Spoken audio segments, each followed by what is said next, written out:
Imagine a world where success isn't measured by how much you have, but by how much you give, where happiness isn't found in climbing the ladder, but in lifting others up, where the quiet, the humble, and the broken-hearted are seen as the true heroes. Sounds like a dream, doesn't it? But what if I told you that this isn't just a dream, it's a blueprint for living?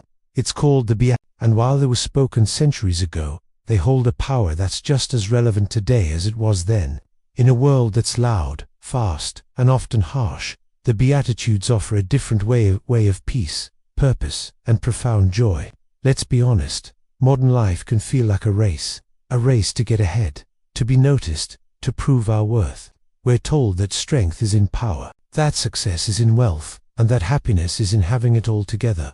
But here's the raw truth. That race leaves us exhausted, empty, and longing for something more. The Beatitudes flip the script.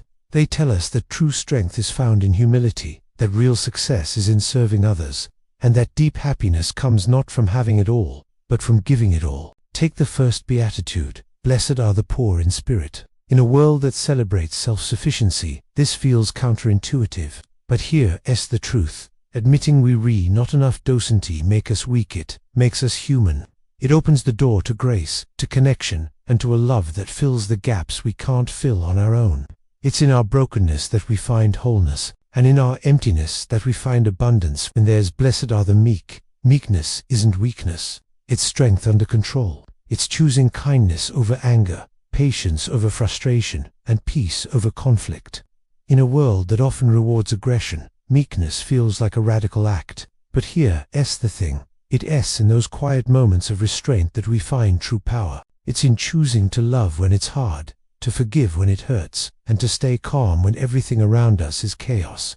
And what about "Blessed are those who hunger and thirst for righteousness"? In a world that often feels unjust, this one hits hard. It's a call to stand up for what's right, to fight for the marginalized, and to be a voice for the voiceless. It's not always easy, and it's not always popular, but it's worth it. Because when we hunger for righteousness, we become agents of change. We become the light in the darkness, the hope in the despair. Here's the beautiful thing about the Beatitudes. They're not just words, they're a way of life. They're an invitation to live differently, to love deeply, and to find joy in the unexpected. They remind us that the things the world overlooks, the humble, the merciful, the peacemakers, are the very things that matter most. They show us that true happiness isn't found in what we achieve, but in who we become. So, how do we live this out in modern life? Start small. Choose kindness over criticism. Seek peace instead of conflict. Show mercy when it's easier to judge. And above all, remember that you're not alone in this. Every step you take toward living the Beatitudes is a step toward a life that's richer, fuller, and more meaningful than you ever imagined. If this message inspired you, don't forget to like and subscribe for more encouragement and practical guidance. Let's journey together toward a life that reflects the beauty of the Beatitudes.